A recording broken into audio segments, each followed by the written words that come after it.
welcome back to my YouTube channel. So today we will continue with our journey. We started 30 days of code and now we have reached to day 2. जैसा कि आपने पिछली video में देखा था, हमने day 1 वाला solution किया था. इस बार हम डे 2 वाला सोल्यूशन करेंगे. Day 2 in the sense because this is starting from 0, day 0, day 1, day 2. So basically अगर सीक्वेंस में देखा जाए तो हम डे 3 पे आ गए हैं and since it is starting from 0 so it is reflecting as day 2. Okay, let's focus on the question. What is the question?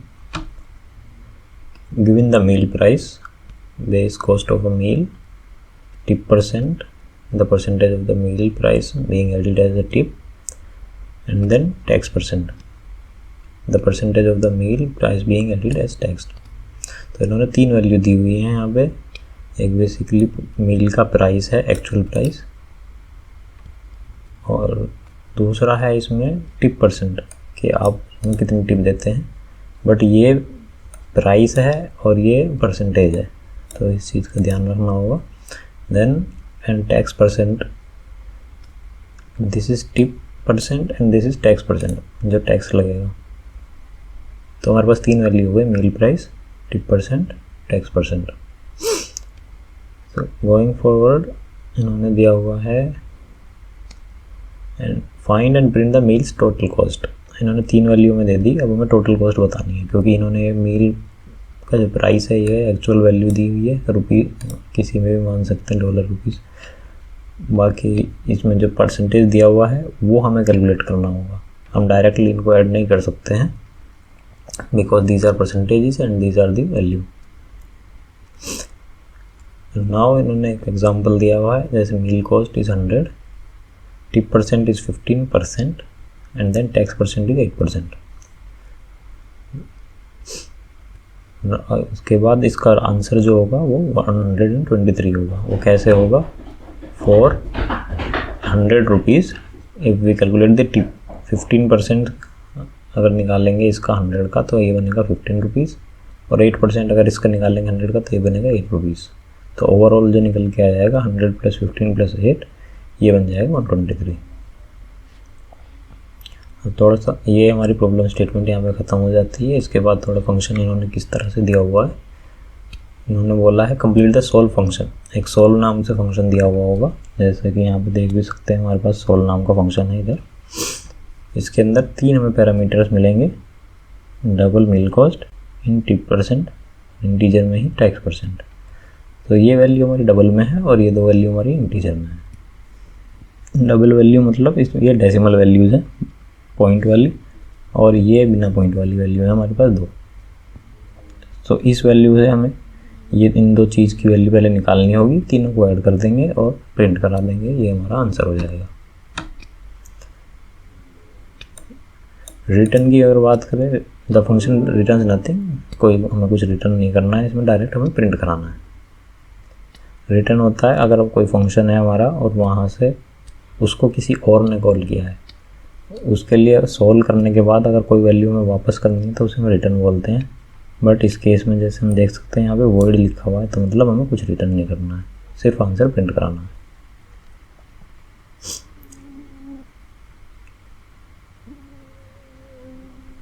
इसके बाद इन्होंने नोट में मेंशन किया, be sure to use precise values for your calculation or you may end up with incorrectly rounded result. मतलब point के बाद जो भी वैल्यूज आएंगी उनको हमें प्रिसाइजली यूज़ करना है. अगर 0.4 हमारा आंसर आ रहा है और उनका 0.5 आ रहा है तो वो गलत माना जाएगा.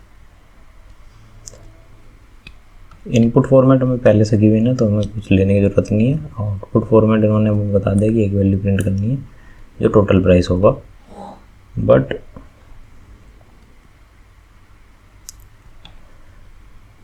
टोटल कॉस्ट जो है वो नियरेस्ट इंटीजर पे हमें राउंड करना है कि अगर 15.3 आता है तो उसको हमें 15 प्रिंट कराना है. जैसे कि इनके इस क्वेश्चन में यहाँ पे 15.36 आंसर आया तो इन्होंने प्रिंट कराया 15, तो हमें राउंड कराना देना है. अभी राउंड कैसे किया जाता है, ये राउंड ऑफ क्या होता है, इसको हम देख लेते हैं एक बार. तो हमारे पास 3 तरह से राउंडिंग की जाती है. एक होती है फ्लोर वैल्यू, एक होती है राउंड ऑफ वैल्यू, एक होती है सीलिंग वैल्यू. तो फ्लोर वैल्यू में हम क्या करते हैं कि जो भी वैल्यू होता है पॉइंट के बाद चाहे कुछ हो, हमें उसको नहीं देखना है, जो पॉइंट से पहले की वैल्यू वो एज इट इज़ रह जाती है। मतलब फ्लोर मतलब नीचे, तो डाउन उसको डाउन कर दिया जाता है, पॉइंट के आगे का जो भी कुछ है उसे हटा दिया जाता है, इसको बोलते हैं फ्लोर वैल्यू। तो 10.0 का क्या बन गया, 10 बन गया। 10.3 का क्या बन गया, 10। सिर्फ हमें डेसिमल के बाद की वैल्यू जो हटा देनी है। तो वैसे ही चाहे 10.9 भी होगा उसको भी हम 10 ही लिखेंगे। दूसरी वैल्यू होती है राउंड ऑफ। राउंड ऑफ को देखने से पहले एक बार सीलिंग वैल्यू देख लेते हैं। सीलिंग वैल्यू में क्या होता है कि हमें अगर 0 से एक्स्ट्रा कुछ है तो उसको एक वैल्यू उसमें बढ़ा देते हैं। जैसे 10.0 है तो ये तो 10 ही रह जाएगा, इसमें कोई चेंज नहीं आएगा। बट अगर 10.3 है या 10.1 है तो उसको हम 11 लिख देंगे, मतलब जो नेक्स्ट वैल्यू होगी वो लिखी जाती है। जैसे 10 के नेक्स्ट क्या हुआ 11, तो हमने यहाँ पे 11 लिख दिया। इसके बाद में 10.5 है तो हमने 11 लिख दिया, 10.9 है तो भी हमने 11 लिख दिया। बस जो 0 पे है वो सेम रहेगी। बट फ्लोर वैल्यू में क्या था, 0 पे हो या पॉइंट के बाद कुछ हो, हमें वो सब देखना ही नहीं है, सिर्फ नीचे जो भी इंटीजर वैल्यू है वो लिख देनी। तो ये आगे की इंटीजर वैल्यू होती है, ये पीछे की डेसिमल वैल्यू होती है। अब राउंड ऑफ की अगर बात करें तो राउंड ऑफ फ्लोर वैल्यू और सील वैल्यू दोनों का मिक्स होता है। तो राउंड ऑफ में हम क्या करते हैं, जैसे हमारे पास 10.0 है तो इसमें कुछ नहीं करना, इसमें हमें डेसिमल फैक्टर देखना होता है, जैसे कि 0.5। अगर हमें यहाँ पे 0.5 मिल रहा है या 0.5 से ज़्यादा मिल रहा है, 0.5 के बाद 0.6 है, 0.7 है, 0.8, 0.9 कुछ है, तो हम उसको वैल्यू को बढ़ा देंगे। और अगर 0.5 से कम है यानी 0.0, 0.1, 0.2, 0.3, 0.4 तक है अगर, तो उस वैल्यू को कम कर देंगे, मतलब जो भी डेसिमल के बाद है उसको हटा देंगे।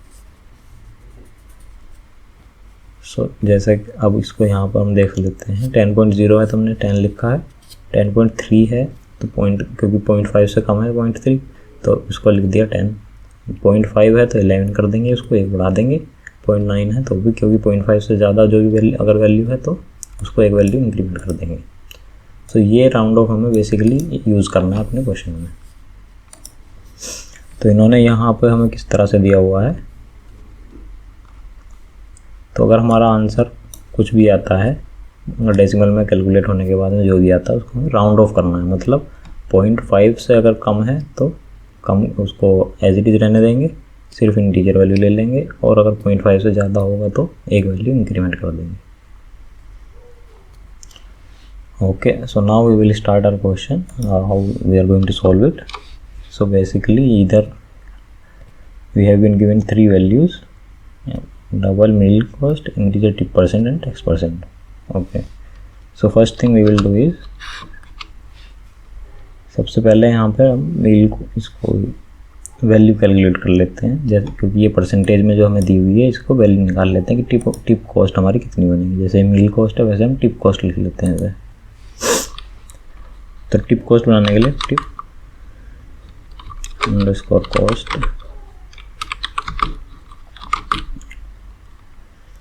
और ये परसेंटेज हमें दी। परसेंटेज से कैसे बनाई जाती है, जो एक्चुअल वैल्यू होती है वो meal cost multiply by percentage tip percent,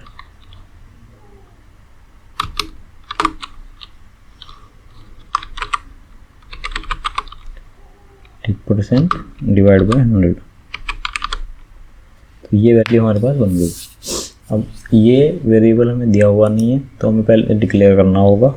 but क्योंकि हमें पता है यहाँ पे हम डिवीज़न भी कर रहे हैं, जहाँ पे हम डिवीज़न करते हैं वहाँ पे हम उसको फ्लोट लेकर चलते हैं।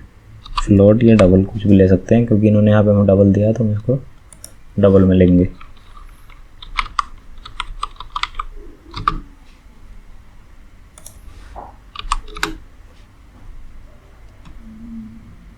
अब नेक्स्ट वैल्यू हमारे पास tax percent of tax percent. अब टैक्स कॉस्ट कितना होगा, इसको भी क्योंकि डिवाइड करेंगे 100 से परसेंटेज से कैलकुलेट करने के लिए, तो इसमें भी हम डबल ही लेंगे।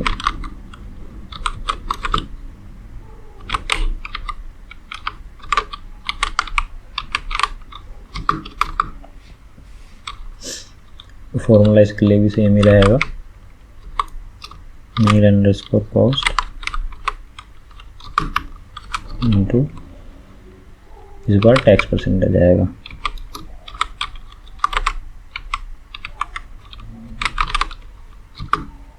Divide by 100.0।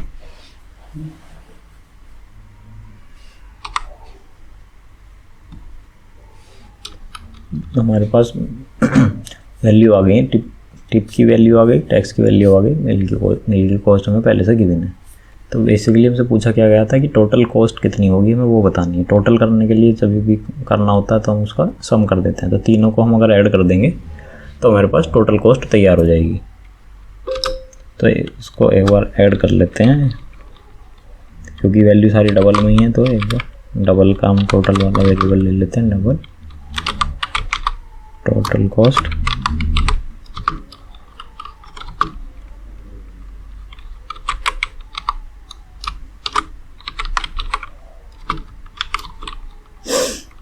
टिप कॉस्ट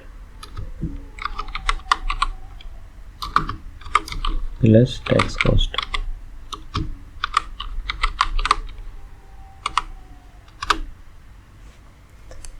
ये हमारे पास आ गया, लेकिन हमें लास्ट में क्या करना था, हमें बोला था राउंड ऑफ कराने के लिए।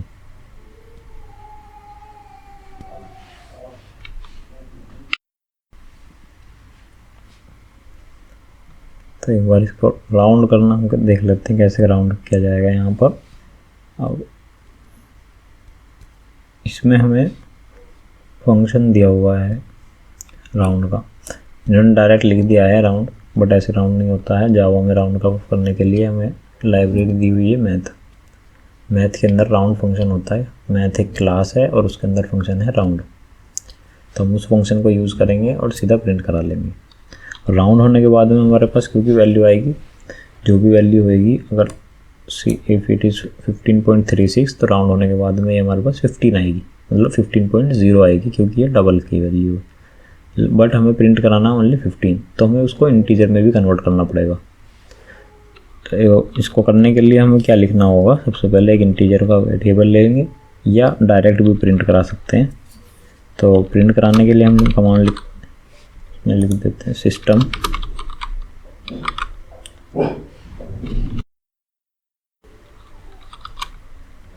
Dot out dot print L N. अब इसके अंदर हमें प्रिंट क्या कराना है, हमारे पास जो भी टोटल कॉस्ट की वैल्यू आई है उसको राउंड ऑफ करा के तब प्रिंट कराना है, बट वो वैल्यू हमारी होनी चाहिए इंटीजर में। तो एक बार अगर हम डायरेक्ट इसे प्रिंट करा देते हैं तो हम देखते हैं क्या आता है। तो हमारे पास टोटल अंडरस्कोर कॉस्ट, ये हम अगर इसे प्रिंट कराएंगे, लेट्स सी।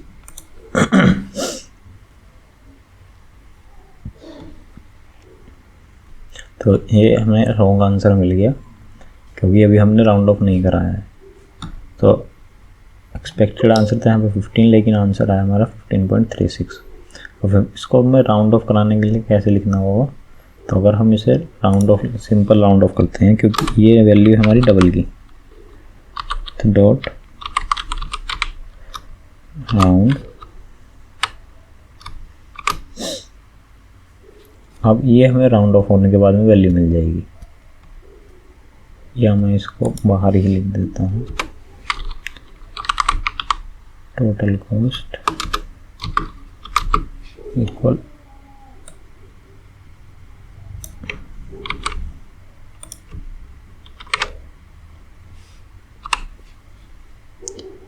ये वैल्यू हमारी राउंड हो गई, और यहाँ पर मैंने प्रिंट कराया टोटल कॉस्ट। अब मैं इसको रन कराऊंगा तो ये 15.0 देगा।